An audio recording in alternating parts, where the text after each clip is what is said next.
जिसमें हमने कुछ अलाउंसेस और टैक्सेस की बात करी थी, टैक्स बेस्ड फंक्शन। आज हम लुकअप पे, अभी हमारी क्लास 6 है।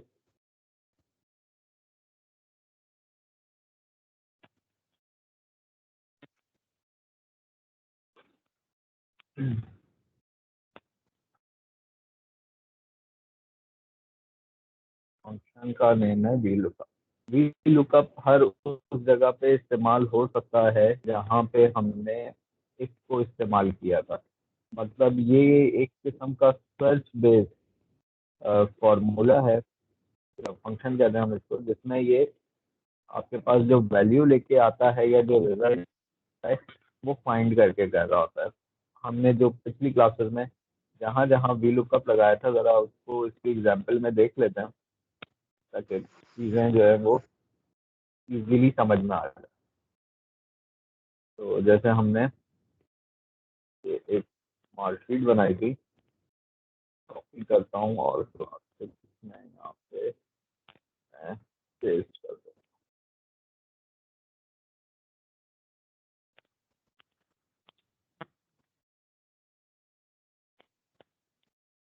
फिर मैं ग्रेड लेके आता हूँ।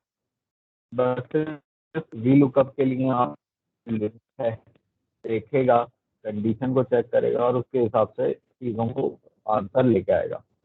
इसका मतलब है कि मुझे एक जगह एक कॉलम्स और रॉ में बताना पड़ेगा कि किस परसेंटेज पे क्या ग्रेड है। जैसे 0 पे हो गया फेल, और 40 पे हो गया सी ग्रेड, 50 पे हो गया सी ग्रेड, 60 पे हो गया सी ग्रेड 7।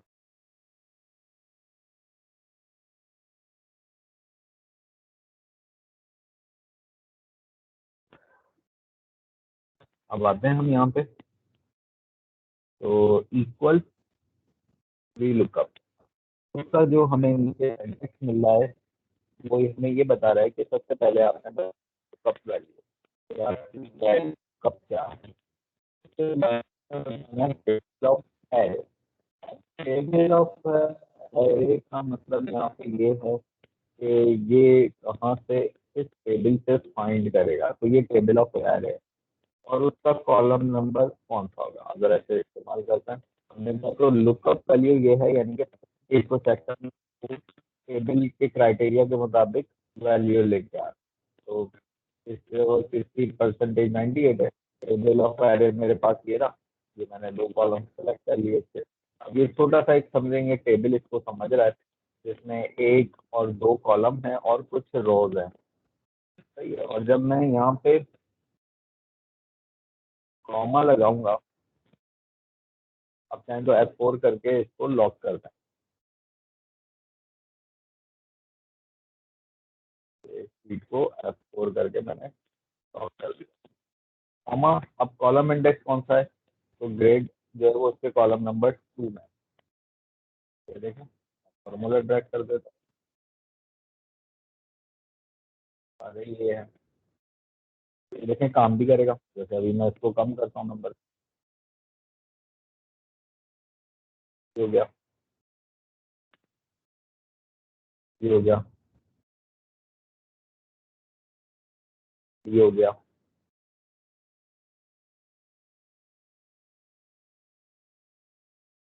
फेल हो गया।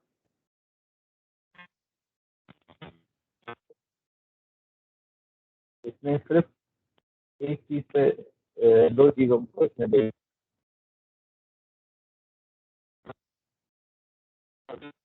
और पूरे टेबल काम कर और उसका काउंट नहीं करता हूँ। एक दफा दोबारा देख लेता हूँ।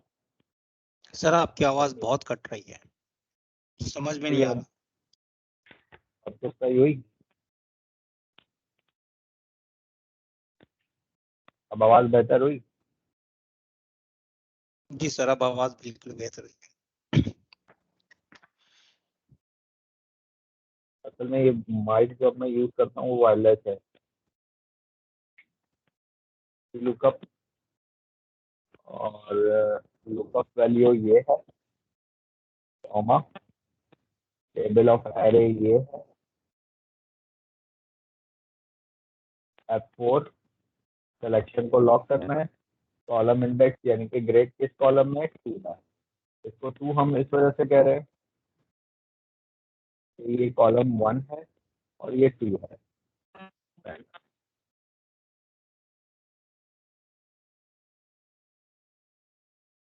इसी तरीके से सर इसको निकाल लो। कॉलम 1 में तो आपने कोई वैल्यू नहीं डाली कॉलम 1 नीचे।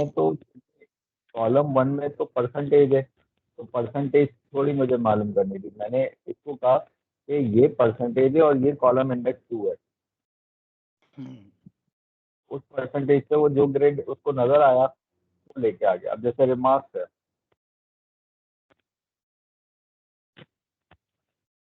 मैंने इसमें दे दिया जैसे वेरी पुअर और work hard, good, very good और एक्सेलेंट। अब ये 3 कॉलम बन गया। तो हमारा मेन कॉलम ये है जिससे फाइंड होंगी वैल्यू, और रिजल्ट जिससे लाना है वो ये है, कॉलम नंबर 3। तो equal lookup, lookup value, comma, अब मैं अपना टेबल ऑफ एरे बता रहा हूँ, F4 कॉमा 3 कर दिया। अब ये देखें, कंट्रोल। तो हर उस जगह पे आप लुकअप को इस्तेमाल कर सकते हैं, तो ध्यान में रहे, क्योंकि इसमें होता है कि फॉर्मूले के अंदर ही सब कुछ होता है। अगर ये वाली वैल्यू यहाँ से किसी ने कर दी डिलीट, तो ये सब कुछ गया। तो आप इसके लिए फिर एक काम कर सकते हो कि आप इतनी रोज जो है, कॉलम हाइड नहीं कर सकते, रोज हाइड करेंगे, यानी कि बी ये 20 से लेके 26 तक। तो फॉर्मेट में आता हूँ और विजिबिलिटी आ रही है यहाँ पे हेडर, और मैंने कहा हाइड ड्रॉ कर दो, तो जो मैंने सेलेक्टेड रॉज है मेरी वो हाइड हो जाए। तो मैं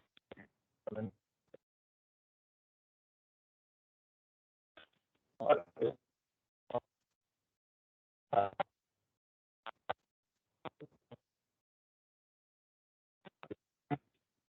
फॉर्मेट में और अनहाइड ड्रॉ कर दिया।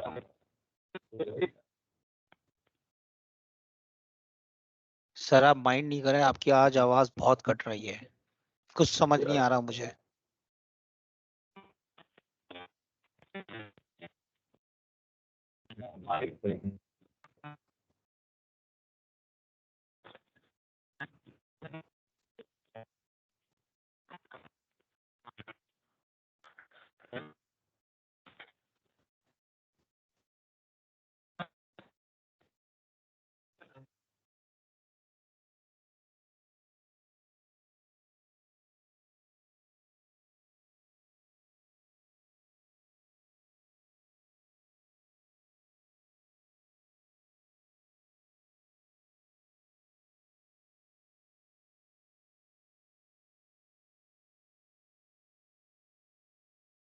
आवाज आ रही है अब मेरी सबको? जी सर, आवाज अब से बेहतर हुई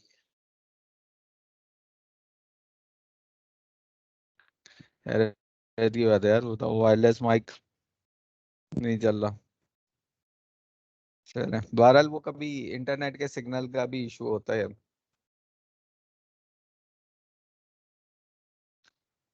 चलें तो अब इसको हम जो कल की क्लास थी हमारी सैलरी शीट, जरा उसमें भी इस्तेमाल करके देख लेते हैं ना, तो आपको समझ में आ जाएगा कि और क्या काम इसमें हो सकता है। ये एक किस्म का फिल्टरिंग का भी काम करेगा उसमें। तो मैं ये पूरी सैलरी शीट को कॉपी कर रहा हूँ और इसको मैं यहाँ पे पेस्ट कर देता हूँ।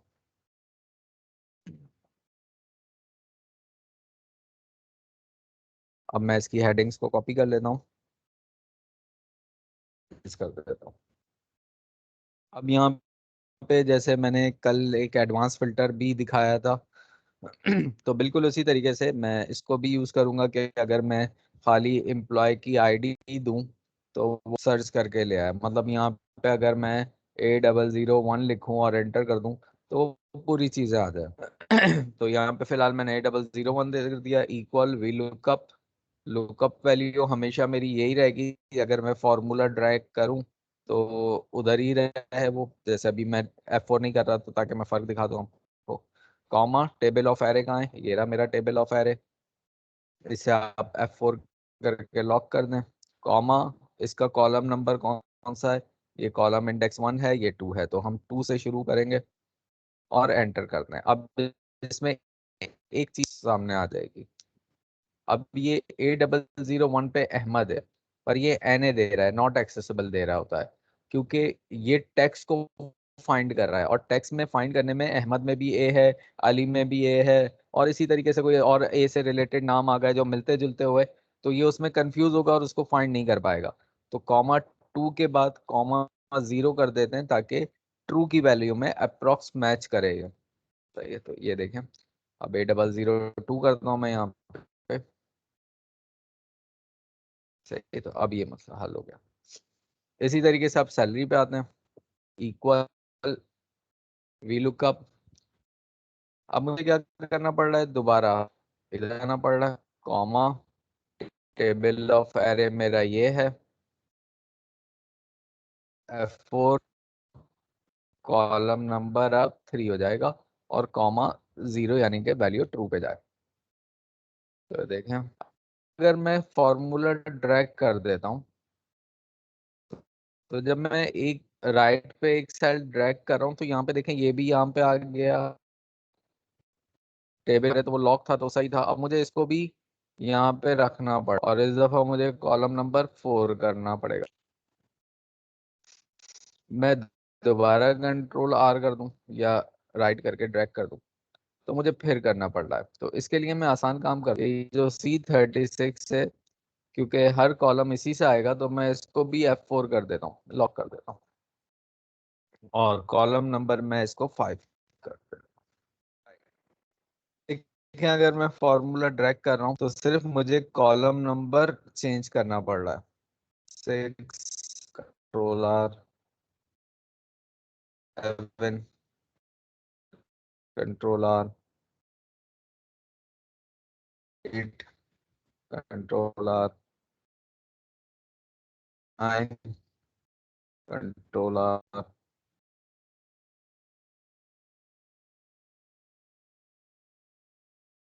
10 11।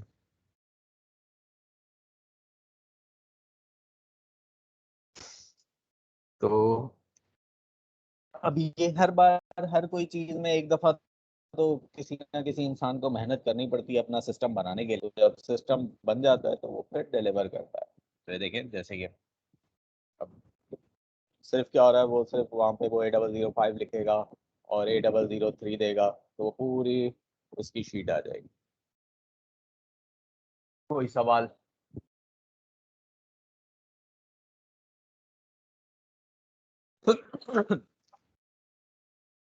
चले, अब तो आवाज सही आ रही है ना?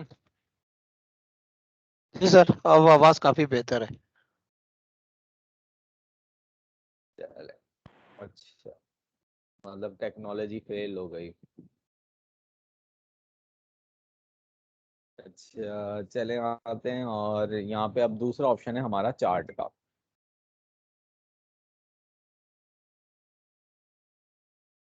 तो चार्ट्स आपका डेटा या आपकी शीट की ग्राफिकल रिप्रेजेंटेशन होती है। अब एक तो तरीका ये होता है कि मुझे यहाँ पे नजर आ ही रहा है कि भाई कौन सी चीज कितनी सेल हो रही है, कितनी बिकी है, ये सारी चीजें मुझे मिल ही रही हैं।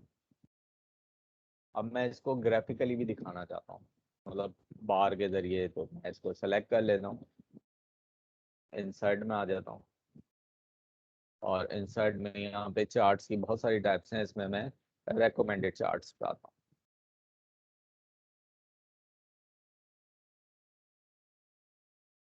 तो ये रेकमेंडेड चार्ट्स हैं,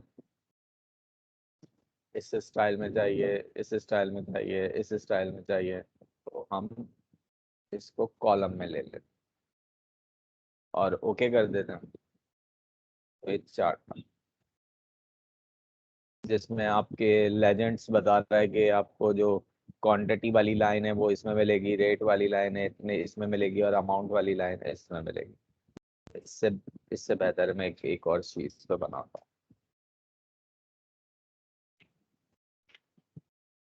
उसमें थोड़ी सी वैल्यू ज्यादा है।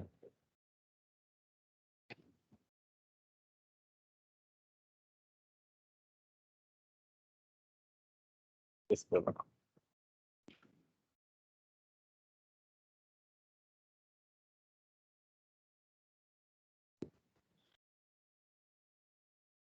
सिलेक्शन के बाद इनसाइड रेकमेंडेड चार्ट, और ये थोड़ा सा बार ऊपर नीचे जरा ज्यादा नजर आएंगी तो पता लगेगा। तो लेजेंड्स की आपको ये बता रहा है कि इनकम की लाइन ब्लू है, एक्सपेंस की लाइन ये रेड है, और पीएल जो है वो आपका ग्रे में आ रहा है। ऊपर चार्ट टाइटल है, पर ये चार्ट इसी शीट पे आ गया, मतलब इसी के ऊपर आ गया। अगर मैं इसको अलग लेके जाना चाहूँ, मतलब किसी और जगह पे कि ये अलग शीट पे डिस्प्ले हो, तो क्योंकि मैंने चार्ट को सिलेक्ट करा हुआ है, तो इस वजह से यहाँ पे चार्ट टूल्स आ रहे हैं, और उसमें दो टूल्स आ रहे हैं, डिजाइन और फॉर्मेट। तो डिजाइन में आए और यहाँ पे सबसे लास्ट का जो बटन है जिस पे लिखा है मूव चार्ट, उस पे आप क्लिक कर देंगे। क्लिक करने के बाद आप इसको एक न्यू शीट पे लेके चले जाएं और ओके कर देंगे।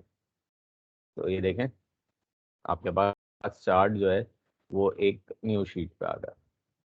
बाकी आप इसकी फॉर्मेटिंग कर सकते हैं, ये डिजाइनिंग के आपको इसकी वैल्यूज भी आए, इसका बैकग्राउंड ऐसे हो, तो ब्लैक बैकग्राउंड में नजर आया, तो ये इस किस्म के चार्ट्स हैं। तो सर जहाँ पे आपने टाइप किया हुआ है, उसके साथ नहीं आ सकता? बिल्कुल उसके साथ भी आ सकता है। आप इसको मूव चार्ट कर दें, वापस उसी ऑब्जेक्ट पे ले जाएं, सही है। तो इसको जहां पे भी रखना है इसका साइज आप छोटा कर दें, तो यहाँ पे रख दें जहाँ पे भी आपको रखना है इसे, ठीक है। दोबारा देख लें, ये हमारी शीट थी, हम आए थे इनसाइड में रेकमेंडेड चार्ट पे, और आंखें बंद करके अब आप इधर ही इस ऑब्जेक्ट के साथ रखना। पर अब इसका ये होता है कि मुझे ये थोड़ा सा कंफर्टेबल इस वजह से नहीं लगता, क्योंकि तो मैं या वैल्यू जब मैं यहाँ पे इसको रखूंगा तो उसमें बहुत छोटी छोटी होती हैं, और जब चार्ट्स में वैल्यू ज्यादा हो, अभी तो सिर्फ मंथ ही हैं और उनके हैं, पर अगर इसमें और भी बहुत सारी चीजें हों तो वो इतने छोटे टीनी स्टाइल हो जाएंगे कि वो कहेगा कि समझ में नहीं आ रहा भाई ये क्या बना के लाए हो। तो इस वजह से मैं इसको, बाकी आपकी मर्जी, आप इसको जहाँ पे भी रखना चाहें, इसको न्यू शीट पे कर देना, ये अलग है। अभी आपके पास अगर यहाँ पे देखें हम, तो इनकम एक्सपेंस और ये आ रहे हैं। स्विच रॉज कर दूं मैं, तो अब इनकम सारे मंथ की एक साथ हो गई, सारे मंथ के एक्सपेंस एक साथ हो गए, और सारे मंथ के प्रॉफिट लॉस एक साथ हो गए। तो ये स्विच रॉ होता है। सेलेक्ट डेटा, अभी मेरे पास जो चार्ट आ रहा है वो जुलाई तक आ रहा है, तो सेलेक्ट डेटा, मैं दोबारा डेटा की सिलेक्शन कर सकता हूँ, और जो मंथ मुझे नहीं चाहिए उसको मैं अनचेक कर देता हूँ। तो अब ये देखें जून तक आ रहा है। उसके बाद यहाँ पे अगर आप देखें तो इसके कलर्स हैं, तो आप इसके कलर चेंज कर सकते हैं, और ये इसके लेआउट्स हैं कि आपको चार्ट के साथ उसकी शीट भी चाहिए, मतलब एक टैबुलर फॉर्म में, तो नीचे देखें आप उसको, उसकी शीट भी आ रही, तो ये भी रख सकते हैं। तो ये स्टाइल्स हैं, इसमें से जो आपको बेहतर लगे वो आप यूज कर सकते हैं। उसके बाद यहाँ पे चार्ट की टाइप है, आप इसको 3D कर दें,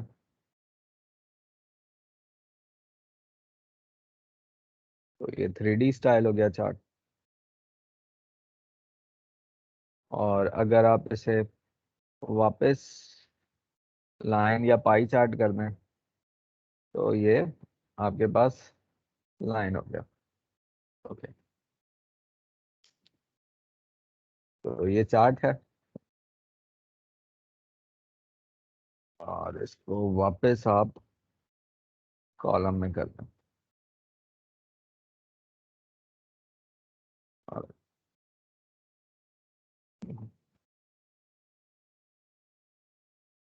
और स्विच कॉलम, तो ये हो गया आपके पास। ठीक है, ये किसी को कोई चीज जो पूछना चाहे? नहीं सर।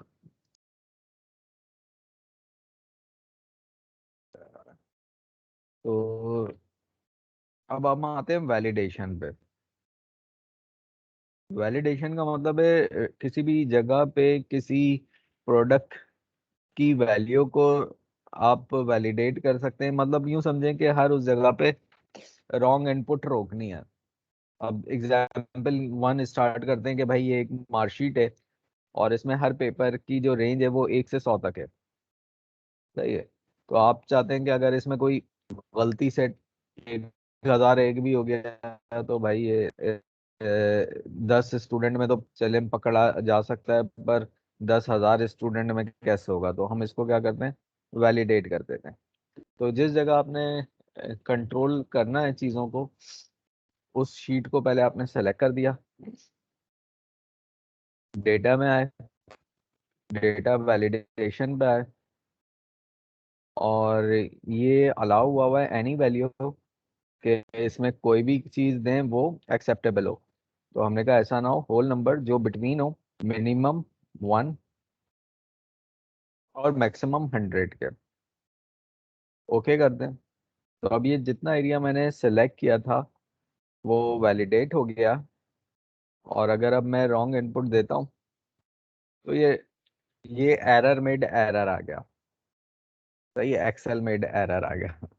तो अब एक्सेल का एरर हमें क्या कह रहा है कि this value doesn't match the data validation restriction defined to this cell. के भाई आसान अल्फाज में हम ये कहेंगे भाई इस सेल में कुछ वैलिडेशन लगी हुई हैं जिसकी वजह से वो रिस्ट्रिक्शन कहते हैं, आप उसको ये एक्सेप्ट नहीं करेगा। अगर आपको पता है तो आप रीट्राई कर लें, तो रीट्राई करेंगे तो एक्सेप्टेबल हो जाएगा। तो अब मसला ये कि अगर किसी को नहीं पता तो वो बेचारा क्या करे, क्योंकि ये तो एक्सेल का मेड एरर है। तो इसको आते हैं सेटिंग्स में, इनपुट मैसेज को छोड़ दें फिलहाल, एरर अलर्ट पर आ जाए। ये स्टॉप का एरर है, और स्टॉप का एरर का मतलब ये होता है कि चाहे कुछ भी हो जाए रॉन्ग वैल्यू इनपुट नहीं होने देगा, तो वो रोके रहेगा उसे। तो सबसे पहले हमने कहा टाइटल क्या लिखा हुआ है, Stop। और आपका एरर का मैसेज क्या है, इनवैलिड।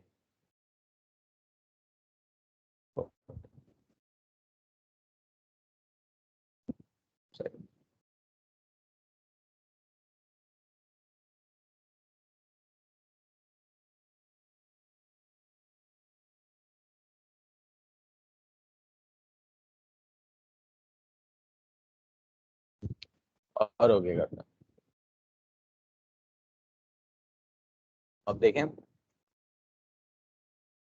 टाइटल पे स्टॉप आ गया, और अब टाइप पे इसको पता तो लग जाएगा कि कम से कम वैल्यू क्या दे। तो ये तो था स्टॉप का एरर। स्टॉप का एरर तो जैसे स्टॉप में होता है कि भाई रुक जाना है, कुछ भी हो जाए आगे नहीं जा सकता। और अगर इसमें एरर की मैं टाइप चेंज कर दूं, जैसे मैंने कहा वार्निंग है, तो वार्निंग का मतलब यहाँ पे ये होगा कि मैंने एक रॉन्ग वैल्यू दे दी। ये आपको वार्न कर रहा है कि भाई आप कंडीशन के मुताबिक काम गलत कर रहे हो, मिनिमम 1 है मैक्सिमम 100 है, आप इसे कंटिन्यू करोगे? यस। आपने दोबारा इसको दे दिया, यस। तो ये दो जगह रॉन्ग इनपुट हो गई। इसी जगह आपने दोबारा डेटा वैलिडेशन में आए और आपने इसको इंफॉर्मेशन कर दिया, और इंफॉर्मेशन करने के बाद आपने इसे ओके कर दिया। और ओके करने के बाद अब ये सिर्फ आपको इन्फॉर्म करेगा, जैसे हम कहते हैं ना कि आगे हालात खराब है, तो आपको इन्फॉर्म कर दिया, अब आपकी मर्जी होगी। ओके, तो ये रॉन्ग इनपुट भी हो गई है। अब इसमें चेक करना है कि कहाँ कहाँ रॉन्ग इनपुट हुई है। अगर कोई इसे ऑडिट करना चाहे तो वो डेटा के पॉइंट पे क्लिक करेगा और सर्कल कर देगा इनवैलिड डेटा पे। तो ये बताएगा कि कंडीशन के मुताबिक, कंडीशन के ऑपोजिट जो है वो ये 3 सेल पे इनपुट किया गया है। तो इसको फिर सही करते हैं, और अगर क्लियर करना चाहें तो क्लियर कर। इसको हम प्रोडक्ट में भी लेके आ सकते हैं। जैसे हमारे पास एक प्रोडक्ट है,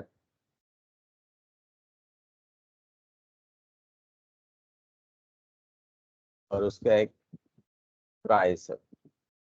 प्रोडक्ट हमने कहा कि हमारे पास है लैपटॉप, और फिलहाल इसका प्राइस हमने कहा कि वो फिक्स प्राइस है 30,000 है। तो 30,000 इसकी कीमत है, ना 29,999 पे ये सेल होगा, ना 31,001 रुपये पे होगा। तो मैं पहले ही वैलिडेट कर देता हूँ, डेटा वैलिडेशन, और allow whole number round figure वाले जो बिटवीन हो, हमने कहा जो इक्वल हो 30,000। 1 2 3। और अब यहाँ पे देखें, मैंने 31,000 दे दिया, या कम दे दी वैल्यू। अब मैं यहाँ पे 30,000 देता हूँ तो एक्सेप्ट कर दें।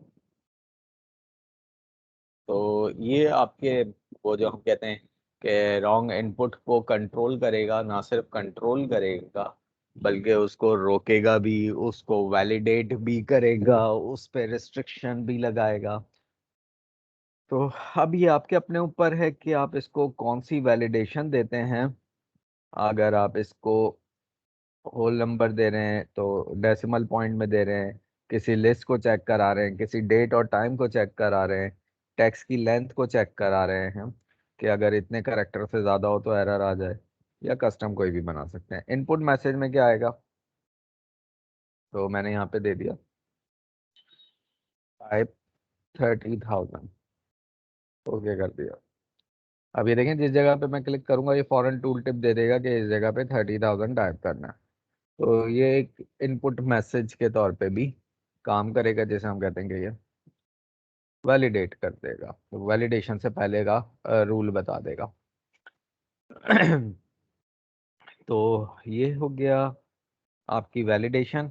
आप इसमें जो भी चाहो वैलिडेट कराओ, अब वो चाहे न्यूमेरिक वैल्यू हो या जो भी हो।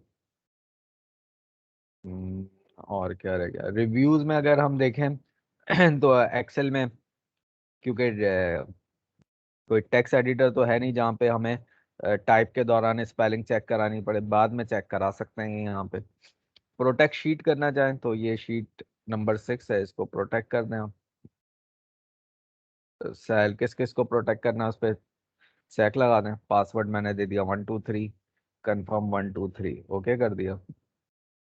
अब मैं कुछ भी चीज टाइप करता हूँ तो वो एरर दे रहा है।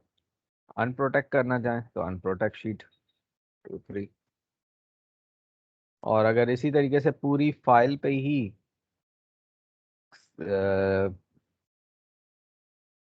पासवर्ड लगाना चाहें तो वो उसी तरीके से जिस तरह हमने वर्ड की फाइल में लगाया था कि सेव करते वक्त जहाँ पे आप उसका नाम देते हैं उस सेव का बटन होता है, वहाँ पे टूल्स होते हैं, टूल्स में आप क्लिक करेंगे, जनरल ऑप्शन में जाएंगे, और जनरल ऑप्शन में जाने के बाद आप इसका पासवर्ड टू ओपन और मॉडिफाई दे सकते हो। तो ये बिल्कुल वही वर्ड वाला तरीका है, ये फाइल ओपन ही नहीं होगी। तो ये है, बाकी व्यू इसके नॉर्मल व्यू पे ही काम होता है। ये पेज ब्रेक प्रीव्यू है कि इसमें कितने पेजेस बन गए। ये पेज लेआउट है कि अगर आप लेआउट में यहाँ पे फूटर डिफाइन करना चाहते हैं तो फूटर डिफाइन कर दें कि आपकी कंपनी का नाम या एड्रेस या फ़ोन नंबर वगैरह वगैरह। और तो फॉर्मूला बार शो करनी है तो चेक लगा हुआ है, हटा देंगे तो चेक चला जाएगा। हेडिंग्स शो करनी है तो वो जो कॉलम्स आ रहे थे ABCD वो चले गए। ग्रिड लाइंस हटानी है तो ग्रिड लाइंस हटा दें। ये भी बाकी ये वर्ड की तरह से ही है, न्यू डॉक्यूमेंट और न्यू विंडो वाली चीज़ें हैं। रिव्यू इसका तो देख ही लिया, जैसे अभी हमने क्या था डेटा में हमने देख लिया, ये सॉर्ट एडवांस फिल्टर, कुछ चीज़ें रह गई हैं, वो जो छोटी छोटी सी चीज़ें हैं वो इंशाल्लाह मैं नेक्स्ट क्लास में बताऊंगा आपको कि क्या क्या है। 2 क्लासेस अभी हमारे पास रह गई। ये फॉर्मूलाज हैं सही है। जो डेटा आपने लगाया, डेटा की जो वैल्यूज इंटर की थी, अगर हम उसको दोबारा खत्म करना चाहें तो कैसे करेंगे? अब जहाँ पे आपने रिस्ट्रिक्शन लगाई है उसको ख़त्म करना चाहें तो आप डेटा उसको यानी validation, as it is Excel में नॉर्मल करना चाहते हैं? बिल्कुल उसी जगह पे आए, दोबारा सेलेक्ट करें और आप उसकी वैल्यू को दोबारा एनी वैल्यू कर दें, बस खत्म। ओके करें। नीचे जो अब ये देख, क्लियर ऑल आ रहा है वो क्या है? क्या चीज़? नीचे जो क्लियर ऑल आ रहा है उसका क्या मतलब है? ये ये आप वैसे यहाँ से भी क्लियर ऑल कर दें वैलिडेशन को, ये देखें वो ख़त्म हो जाएगा सारा रूल। यानी फिर वो नॉर्मल नॉर्मल एक्सेल की वो शीट बन बिल्कुल जाएगी नॉर्मल शीट विदाउट हो जाएगी फार्मूला। Without validation. तो ये मैनुअली भी कर सकते हैं क्लियर ऑल के बटन से भी। यहाँ पे कैटेगरीज वाइज इन्होंने फॉर्मूले बनाए हुए हैं कि ये फाइनेंशियल के फॉर्मूले ये सारे यहाँ पे हैं, लॉजिकल फंक्शन सारे यहाँ पे हैं, टैक्स के फंक्शन यहाँ पे हैं, डेट एंड टाइम के फंक्शन यहाँ पे हैं, लुकअप और रेफरेंस फार्मूले यहाँ पे हैं, मैथ और टैग्स ऑन ट्रैक्स यहाँ पे हैं, और इसके अलावा मोर फंक्शन यहाँ पे। तो 350 से ज़्यादा इसके फंक्शंस है, जैसे मैं शुरू की क्लास में बताया था। और उसके अलावा जो आप मैन्युअली क्रिएट कर सकते हैं वो अनलिमिटेड है। ठीक है भाई, तो आज का हमारा टॉपिक कंप्लीट। किसी को कोई सवाल है तो पूछ सकते हैं।